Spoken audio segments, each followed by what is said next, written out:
distance, being Wiapio Valley. So Wiapio Valley that we're going in today is the biggest of all 7 valleys.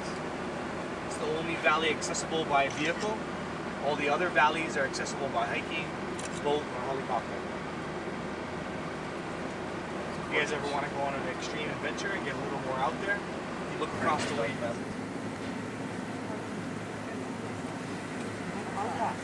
Some nice waves coming down.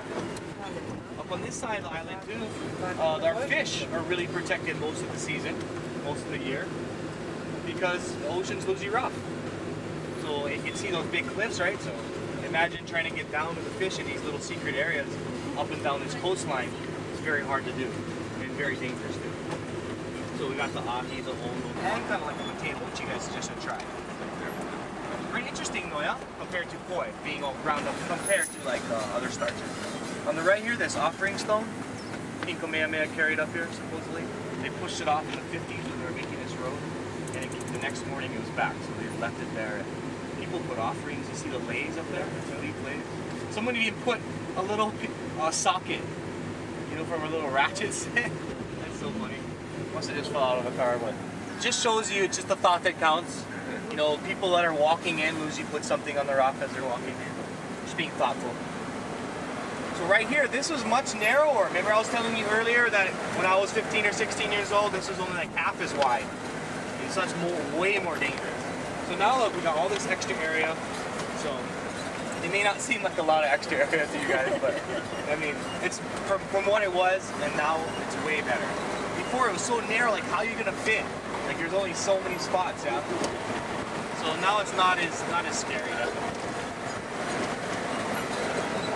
So you guys are gonna notice some of the taro fields out there. It's just like how they cultivate rice. It's a field of water, fresh water with mud underneath. The roots are going inside the mud, so you can start seeing some of the paddocks, I would call them out there, the farm. So ever since the price jumped from 5 to 10, what do you think everybody's been doing around in this neighborhood? Growing taro. Get back into the taro, because I mean, there's good money in it. You're making $50,000 a year, now you're making $300,000 a year. That just overnight. It seemed like it was overnight. All because they found out when the koi is sour, it's good for, you know, as a medicine, a probiotic.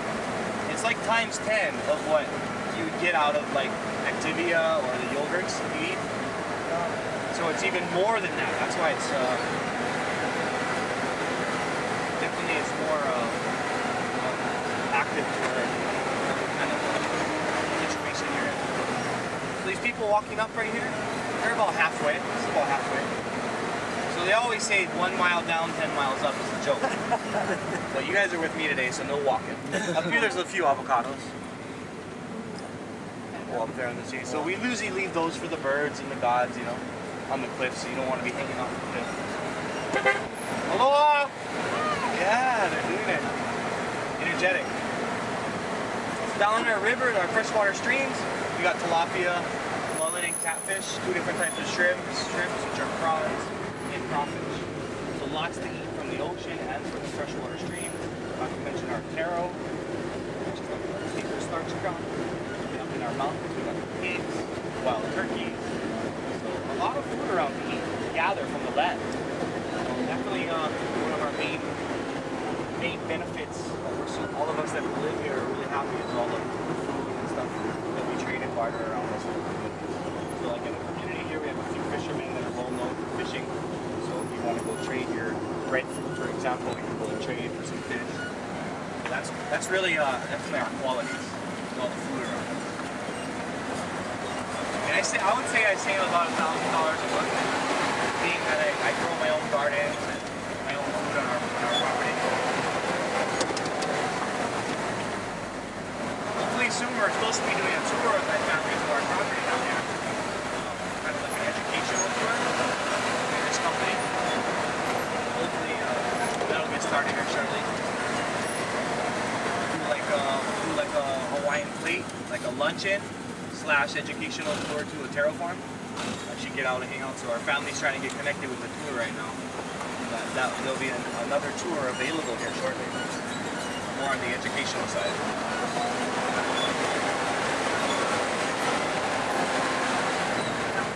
A lions and tigers and bears. Oh my, none of that here. Sometimes the ducks are down here. Sometimes you can see some of the tilapia.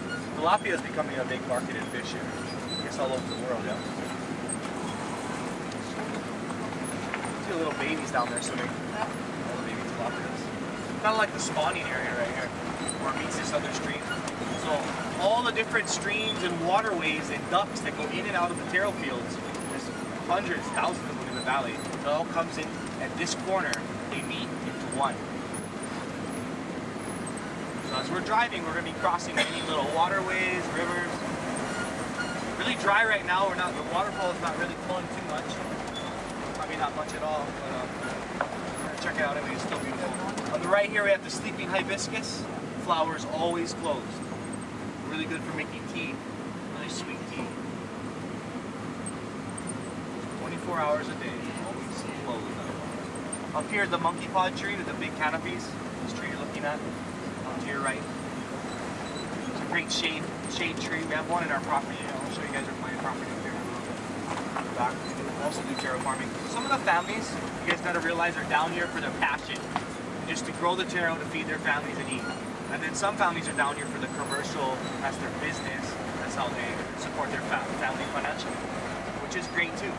Because for the last 15 to 25 years, I mean, I'm born and raised. I'm 34. My mom's from Chicago, Illinois, and my dad's a native Hawaiian, so I really got two different parents that are really special and unique. Definitely give me a great character. So as I was living here in the last 15 to 20 years, what I was going to say is I've watched the taro farmer struggle. Here's the beautiful waterfall, Ki'ilave, so it's good to see them be able to actually make a living now, send their kids off to college and get a good education. So none of that was happening 15 to 20 years ago. Everybody was having to go just to the regular, community college and not have that extra chance to get out there and really get a good education, which is really affecting our economy and what's going on. It's the stallion of one of the packs. Hey boy, the wild horses. Go get him, find the girl. Get him. Aloha folks, have a good time in Hawaii. So we're going to come into the village here, the first 10 or 15 homes have electricity and telephone. As we get deeper into the valley, we're going to go see a commercial farm. And I'm going to show you guys the difference between a passion, someone who's doing it for the passion and from the heart, and just to feed their family. And they have other means of work to make financial. And then I'll take you guys to the commercial farm and show you guys what a commercial scale farm looks like. As we come in, we got the noni fruits, which you guys see up on these trees are kind of like these yellow, also called the Indian mulberries, which are the yellow fruits. You can see them up on these trees. We got coffee. It's almost starting to ripen the beans. Some beans are starting to turn red there. You see them up there on that bush. The noni is the yellow fruit. Yeah.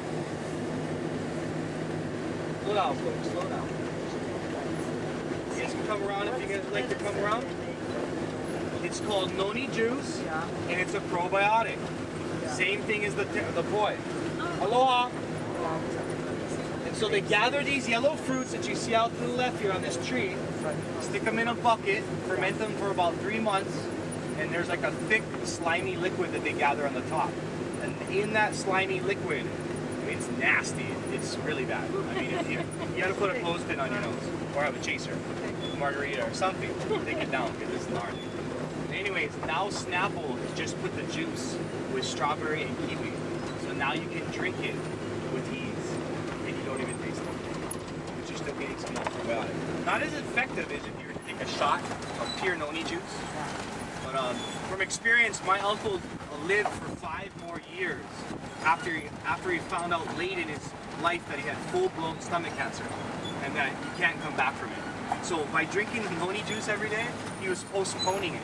The doctor said, you're supposed to have gone already. And he said, I've just been drinking this noni juice. And that's when it got real popular. And down in Pahoa, outside of Hilo, they made a huge noni farm. So our island exports so much noni juice, especially to Japan. They're like one of our biggest supporters for the noni juice. Hugest supporters. I would say even in the tourism industry, they're almost 60% of our visitors. You guys see the waterfall up there? Yeah. Dad is so happy to see that little bit because there was nothing like a few weeks ago. you know how to do the hula monkey? Oh, I wish I did. My sister does, but she's not around right now. She danced her whole life. She knows every song. He loved it and all. I wasn't really the dancer, you know, in the family. I was more of the hunter, the surfer. I was doing other things, but I'm sorry I'm not able to perform the Hi'ilave hula dance. But you'd be surprised. I have some guests that come on my tour, and we go over here, and I don't even ask them, and they start dancing the Hi'ilave hula dance. And that's why when you said that, I was like, that's so cool. People come here because they know about it from Japan. And just dance right in front over here, by the way. As we come into the village here, you guys are going to notice that, like I said, the first 10 or 15 homes are very lucky because they got the telephone, they got the electricity. So they don't feel like they're down in the valley and they're off grid. And you got to start up your generator every night, or you know, or have a solar panel setup situation. How is this place, huh? Pretty cool, yeah? Cute little homes. They just repainted this one. This one over here is all recycled materials. Johnny's Taro Patch, Uncle Byron. The whole house is given materials from different job sites and built. Cute, yeah, what you can do with recycled material. I mean, it's not the beautifulest home, but it does the purpose, and you know, happy. So right in here, these are the kind of the nicer homes in the valley because they got the electricity and telephone, and that's more of the necessities. You see the little fish pond back in there. See this little pond that's next to the house on the right. So they got tilapia in there, right from the pond, right to the chopping board, right on the grill. Yeah, yeah. It's called the Iraqi Hotel. You guys remembered? Yeah. Awesome. That's so cool. On the left, you guys want to get a photo of this here. Your camera for you. This is the most open area and closest that we're going to get to this waterfall. So the name of this waterfall is Hi'ilave. One more time. 1200. So you can eat the whole thing. These star fruits. Look how big this one is. Some are more ripe than others. They might have a few ants on them, but they're not going to hurt you. Here's another one. And I've got one for you, sir. Don't worry. Star fruit, so you can eat the whole thing if you want to. It's very juicy. I'm going to slide this back in, man. So I think I'm going to go like this. And put it through here. And put it right down in there. Thank you very much. Star fruits right off the tree. Are you going to get any better than that? Alright, we got the people coming, good timing. Fruit stand. It's because it's a place that we can come to and get out of the van and communicate and associate with what's going on. They got a little community associations group that they're starting. And then everybody kind of brings fruits to the fruit stand from the valley. And then they got something you can raise fundraisers and raise money to do curriculums or activities or camp outs with the kids, you name it, you know. It's pretty cool. It's not so much commercialized like our tours here. Hey, Dave, Ronald. Hey! Another stream. There's another mongoose right there. Hey, Chipper. We got a big one in our yard. He's eating from our fruit stand because we got one up top too by the gallery. Right down the road, and he comes and eat half the avocado. It's so funny.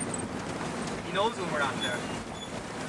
But he's big, like I mean, super huge, just like a cat. He's so big. Biggest mongoose I've ever seen. Huh? That's not the avocado, though. It attracts them, yeah. No. On the left, yeah, good facts. Yeah. On the left, we got the egrets and some more wild horses. If you want to get a photo of the back more here, you guys can get a photo here. I'll pull up a little bit more right about here. You have your camera. This is definitely a great angle.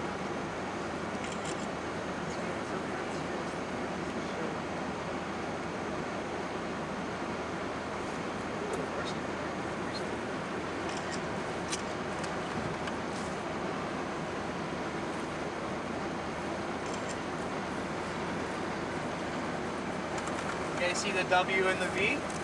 The mountains with the mist? The W on top and the V on the bottom? White goes down. That's the obvious. have the tobbies. Gotta have the tobbies. That's the way down here. Yeah. Because you're always walking through rivers, yeah? So you need to protect your feet always. That's pretty good. Rubber boots would be good too. You guys know what fiddlehead is? Which are these ferns? Right here? Well, anyways, the young tender shoots. We use them in salads for Hawaiian feasts. They're called ho'io. Can you guys say that? Ho'io. Ho'io. Pass that around. So you want to eat the tender shoots. That's what they make in the salads and they make it the soups.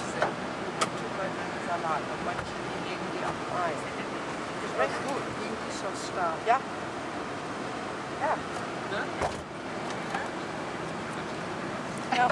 Very interesting, yeah? Ho'io. You guys don't know it by the name of fiddlehead.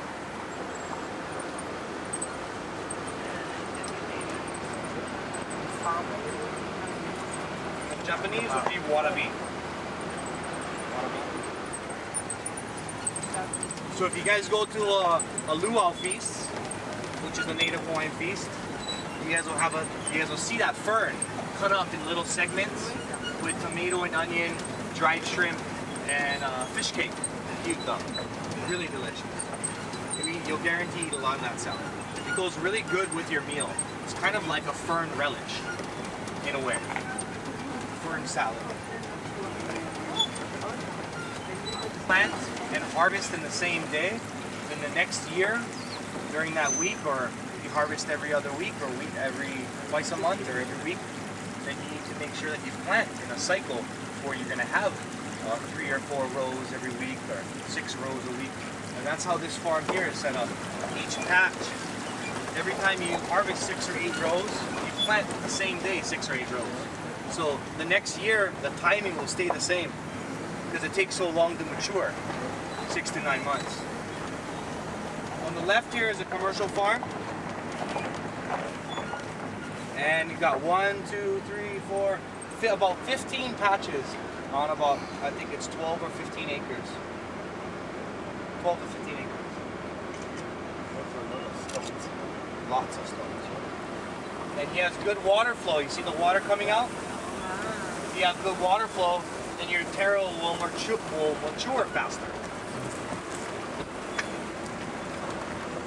So another thing is cold water. Whoever's the furthest in the valley can grow the better taro because the water's cooler.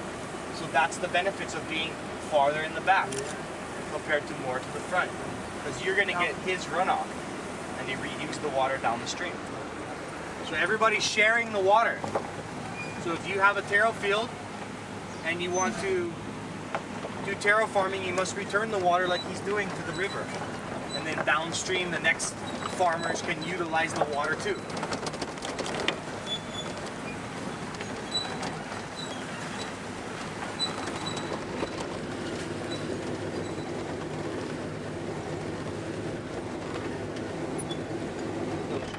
Imagine when it's flooding, this thing's like so deep. Another commercial farm on the